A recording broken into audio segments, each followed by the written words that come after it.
Hello, children. Hope you have a great time with your families. How many of you would love your birthdays? Of course, everyone. What's the special about your birthday?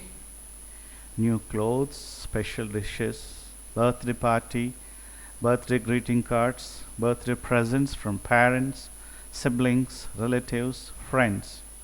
Yes, birthday is so special to us. We often call it a happy birthday. What are the other occasions we exchange greeting cards and presents? Of course, during festivals like Diwali, Eid ul-Fitr, Christmas. Yes, today let's learn something about Christmas present. This is a very special present. Let's find out why this is the best Christmas in the world. So let's read the lesson. Class 8 English, Lesson 1, Unit 1, Part 1, The Best Christmas Present. Let's see who penned this lesson, The Best Christmas Present in the World. This is penned by Sir Michael Andrew Bridge Marpurgo. He is an English author, poet, playwright, and librettist who is known best for children's novels such as War House. He was born on 5th October 1943 at St. Alp's, United Kingdom. He received Children's Award for Children's Laureate. He wrote books like War House, Private, Peaceful, Kensuke's Kingdom, The Butterfly Line, Running Wild, etc. His books were turned into movies. These movies like War House, Private, Peaceful, Waiting for Anya, When the Whales Came, Friend or Foe, Kensuke's Kingdom. This is about the author, and let's see the background of this story, during which time the story is written, or what is the backdrop of this story. This story was written during the First World War. World War I, also called First World War or Great War, an international conflict that in 1914 and 18 embroiled most of the nations of Europe along with Russia, the United States, the Middle East, and other regions. The war pitted the Central Powers, mainly Germany, Austria, Hungary, and Turkey, against the Allies, mainly France, Great Britain, Russia, Italy, Japan, and from 1917, the United States. It ended with the defeat of the Central Powers. The war was virtually unprecedented in the slaughter, carnage, and destruction it caused. Right. Before we begin this lesson, the best Christmas present in the world, let's see some of the difficult words in this lesson, so that when we are reading, it becomes easy for us to follow. Look, spotted it, saw it, found it, scorch marks, burn marks, was going for, was selling for, restore, repair, veneer, a thin layer of plastic or decorative wood on furniture of cheap wood. Children, do you remember lamination sheet, decorum? It's of that sort, is veneer. Taken there, tall on, damaged, stuck fast, shut tight.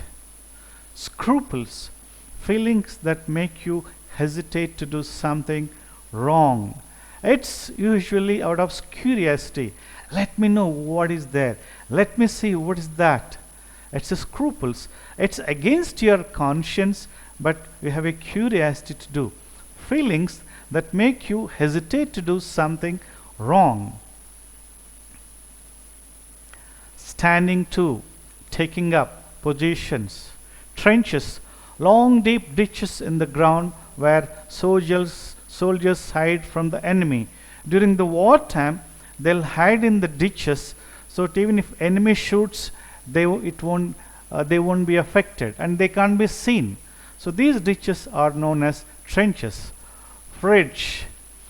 Here, a name for a German soldier, Fridge, is a common German name. Tommy, a common English name used here to refer the British soldier. Okay, the meaning of that would be that was all. That was the end of the matter. Schnapps, pronounced schnapps. It is not snacks we have in English, this is a German word. Schnapps is a drink, like beer, brand, rum, etc. A German drink made from grain. Cello. It's not sellotape, children. It's an instrument, musical instrument. A cello, a musical instrument like a large violin.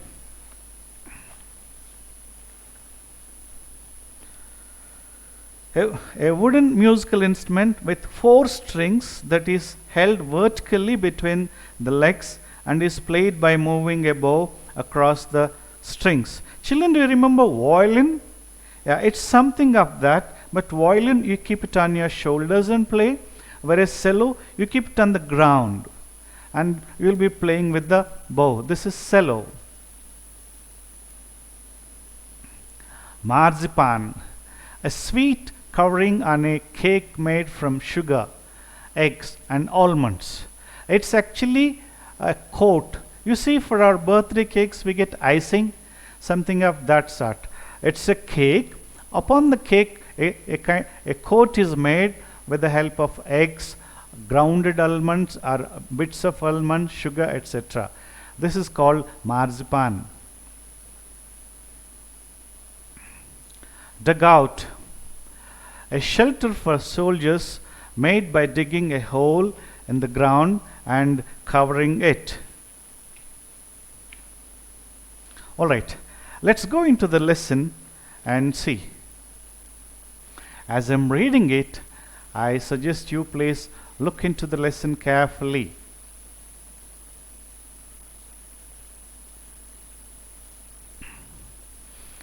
Before we read, there are some dates or periods of time in the history of the world that are so significant that everyone knows and remembers them. The story we will read mentions one such date and event, a war between the British and the Germans in 1914. Can you guess which war was it? Of course, I already told you it's a First World War. The important dates. We remember 1948, January 30th. What's this? Yes, it's assassination of Mahatma Gandhi. Okay, then 6th August 1945.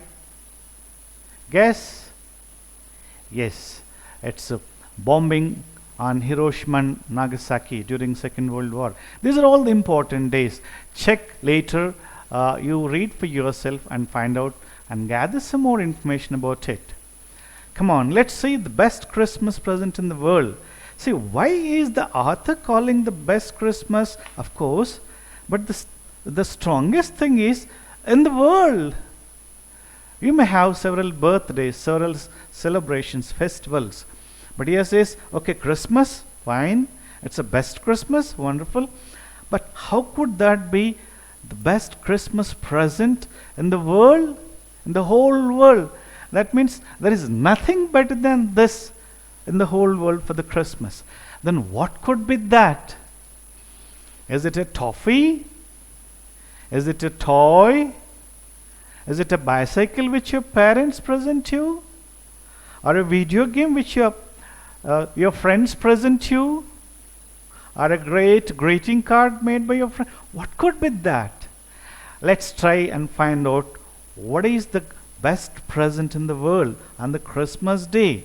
Okay, in this part of the lesson, we'll understand the value of old things. Therefore, there is a saying in English, old is gold. Of course, we generally discard old things, but not always. Certain things, when they are old, it will have more value. Let's begin our lesson. Unit 1, Part 1.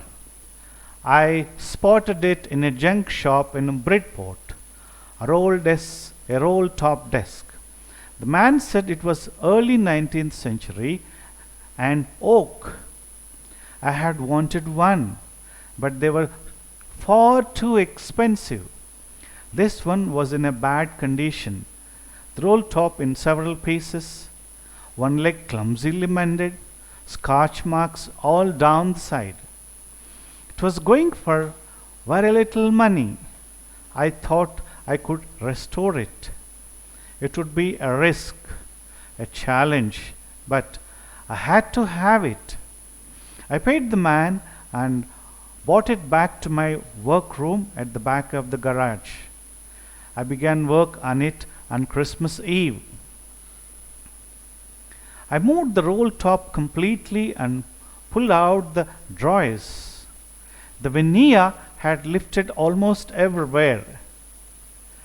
It looked like water damage to me. Both fire and water had clearly taken their toll on this desk. The last drawer was struck fast. I tried all I could to ease it out gently. In the end, I used brute force. I struck it sharply with the side of my fist, and the drawer flew open to reveal a shallow space underneath, a secret drawer. There was something in there. I reached in and took out a small black tin box. Sellotaped to the top of it was a piece of lined note paper, and written on it in shaky handwriting, Jim's last letter, received January 25th, 1915, to be buried with me when the time comes. I knew that it was wrong of me to open the box, but curiosity got the better of my scruples. It usually does. Inside the box there was an envelope. The address read, Mrs. Jim Macpherson, 12 Cooper Beaches, Bridport, Dorset. I took out the letter and unfolded it. It was written in pencil and dated at the top December 26, 1914. What do you understand by this part of the passage, children? Right. Here, Arthur is walking in a place called Bridport. Bridport is a street, Market Street in England. It's a market street in England in a city called Dorset. If we talk about Dorset, Dorset is known. It's a famous because it has several things which attracts the people. About Dorset,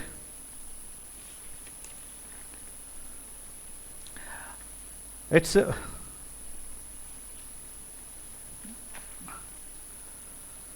a country in southwest England.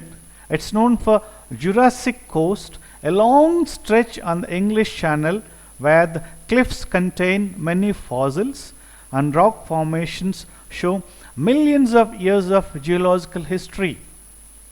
Two prominent natural landmarks are Durdle Door, an ancient stone arch, and the layer cliffs at nearby Lulworth Cove. This Dorset is known for its natural beauty, geographical beauty. So people know about it.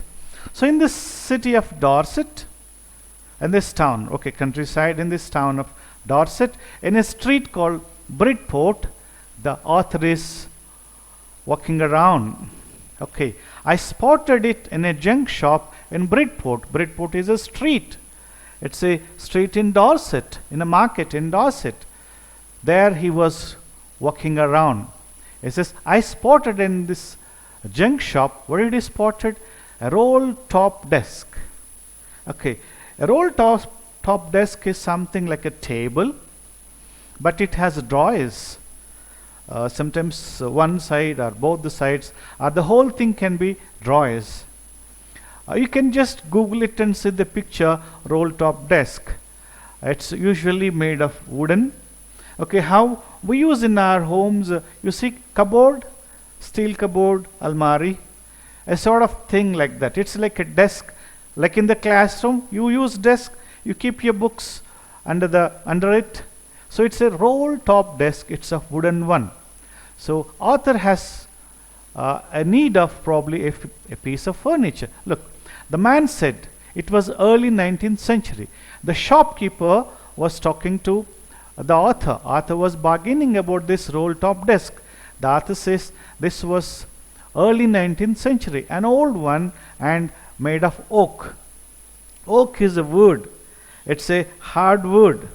And things made of oak are expensive. This is a kind of hardwood. People in the past centuries cut them down to make ships, furniture, and other things. Now the wood is scarce, not much available, and it's very expensive. As soon as he heard the word oak, it drew his attention. Oh, it's made of oak. Of course, in our nation, the furniture made of teak is expensive than other furnitures. And here, not just the material, it's not just the wood, but it's also 19th century one, very old one. Okay, I had wanted one, but they were far too expensive. The here author says, I'm looking for a piece of furniture. I need a table, a desk, something of that sort. And of course, I found it in a junk shop. It's made of oak and it's of 19th century. If I really have to buy this from a showroom, it will be too expensive, very costly. I had wanted one, but they were far too expensive. This one was in a bad condition.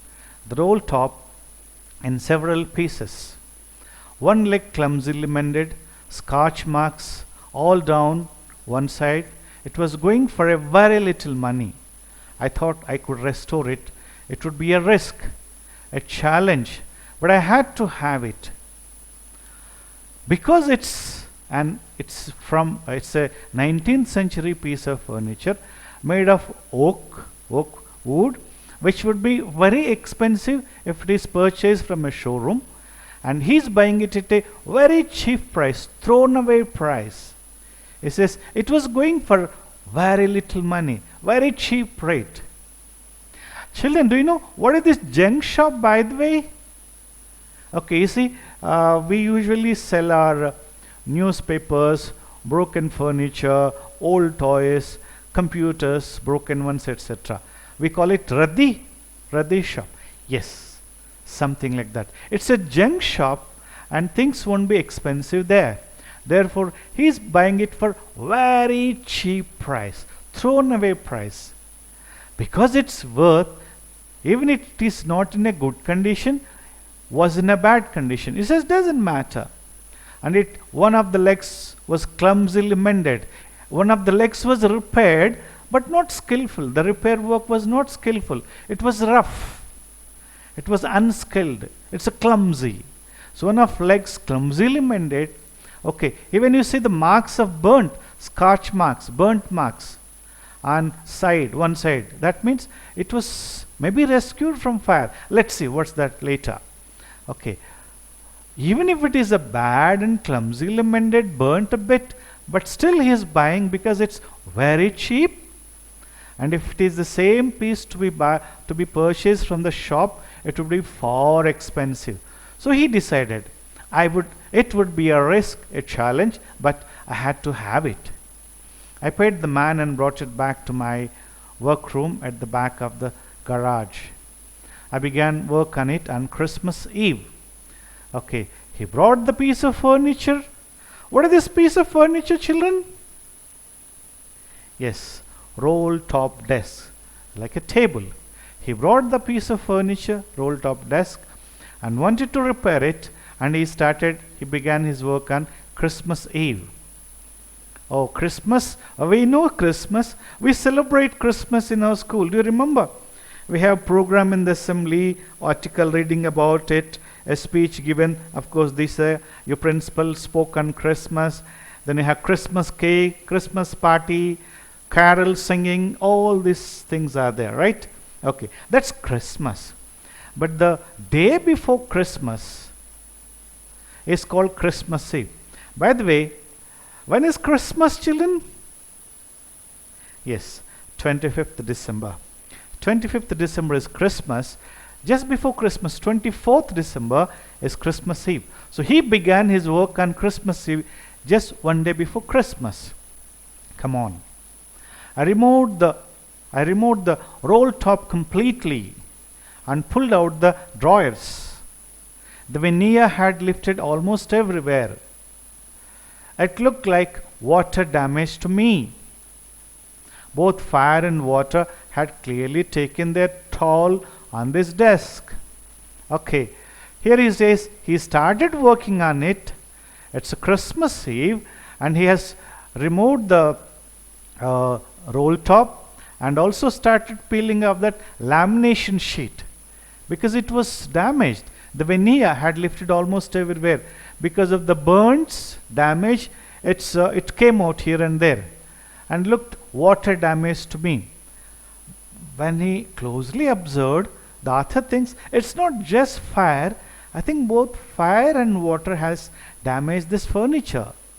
See, it looked like water damage to me. Both fire and water had clearly taken their toll on their desk. They clearly has damaged this. What damaged this furniture, this desk, this table? It's water and fire, both.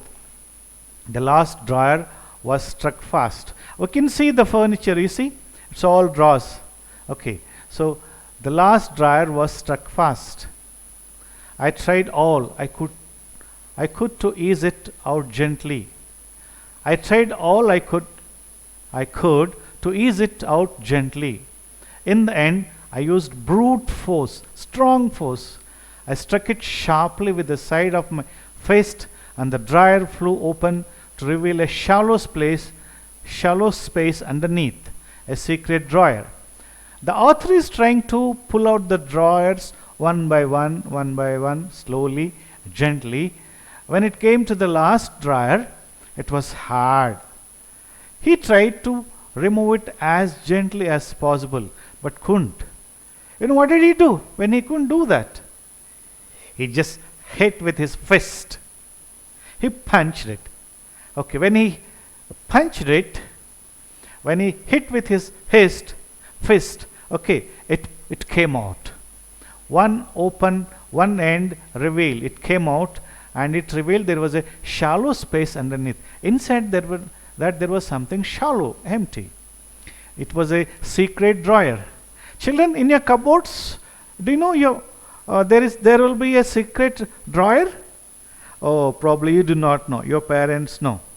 When you open the cupboard, you see all the drawers, but there will be some more, which probably ask your mom when she's in cool moods. Mom, can you tell me what is the secret drawer in our cupboard? Of course, usually they preserve their most valuable things. If they refuse to tell you, don't preserve them. But even in our cupboards, we find secret drawers. So also in this roll top desk, the last drawer contained a secret drawer. There was something in there. I reached in and took out a small black tin. When he opened it, when he saw the secret drawer, there was a small box. This was a tin. You see tin sheet, tin metal, tin boxes. Okay, it's a small black tin box. Taped to the top of it was a piece of lined note. Okay, what happened when he saw the box, small black thin box, on the top of it something was written, and that was pasted with sellotape. That means even before you open the box and see what is there inside, you will know it. You see the cartoons boxes. Children usually they put things in the boxes and seal it sometimes, but sometimes they label it, say toys, or notebooks, or storybooks, or especially when you are shifting, relocating your home, you have you will be packing lot of goods, and when you pack things in cartoons, you sellotape it, and you also write with a marker pen, kitchen stuff or electronic stuff, or sometimes you write a piece of paper and put with sellotape on the box. So instead of opening and checking what is there inside, just by reading that, you know, oh, this cartoon contains electronic goods, something like that. So this small box contains a piece of lined paper note, and it goes like this: Jim's last letter, received January 25th, 1915. To be buried with me when time comes. Okay, it says inside is a Jim's letter. That letter was written on 25th January 1915. And again it says, when I die, please bury this small tin box along with me, or put this box in my coffin box. In my coffin box. To be buried with me when time comes. I knew as I did it that it was wrong of me to open the box, but curiosity got the better of my scruples. It usually does. Okay. Without even opening the box, he understood it's a letter written by Jim. Okay. Inside the box there was an envelope, because he has a curiosity to see what was inside that letter. So inside the box there was an envelope. The address reads, the envelope's address is like this: Mrs. Jim Macpherson, 12 Cooper Beaches, Bridport, Dorset. Okay, this letter was sent to a town called Dorset. Okay, and the locality is Bridport.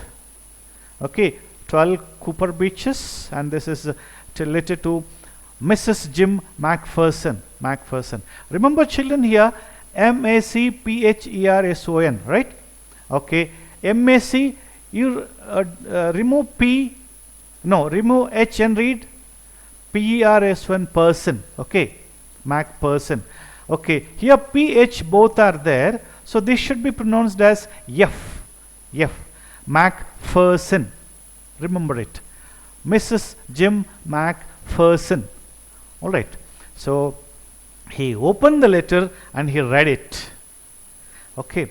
And it was written in pencil and dated at the top 26 December 1914.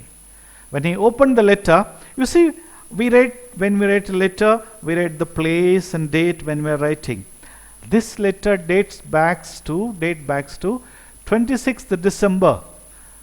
That means after Christmas Day, 26th December 1914.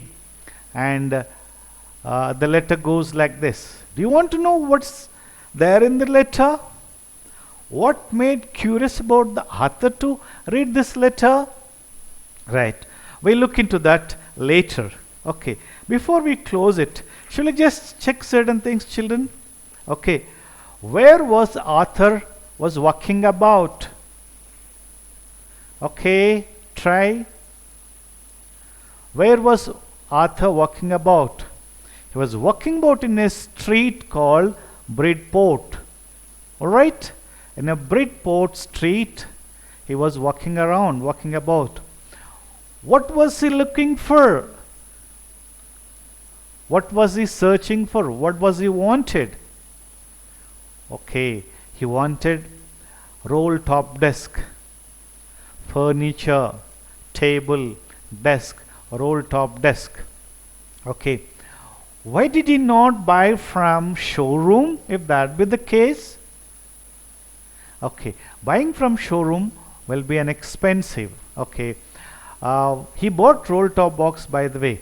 Tell me, where did he find this roll top desk, children? He found this roll top desk in a junk shop, Raddi Dukan. he found it, he spotted it in a junk shop. Okay. What was the condition of this roll top desk? It was bad, damaged. One of the legs was badly repaired, not finely mended, badly repaired. Okay. Why did author still buy a roll top desk which was badly available, which was not in a good condition? The author has to buy the roll top desk though it was in a bad condition, because it was of 19th century and was made of oak wood, which is a very hard wood. Okay. How did author try to repair or renovate or make better of this roll top desk? Okay. He took this into his garage on Christmas Eve, and he separated the roll top first and was pulling out the veneer and was taking out drawers one by one. So he can replace the veneer again. He can keep new lamination sheet again. He can repair the legs. He can do everything possible, maybe applying wood polish and whatsoever it may be, and make it new. So that with very little money, he could get a good piece of furniture. What was the difficulty in repairing this roll top desk, children? Okay. As he was opening the drawers, there was a difficulty in opening the last drawer, and he has to use force. It's a brute force. You really have to hit it. Of course, then the curiosity begins. Okay. We know there was a letter in it. What is there in that letter? Let's see in our next lesson. Till then, take care. Bye bye.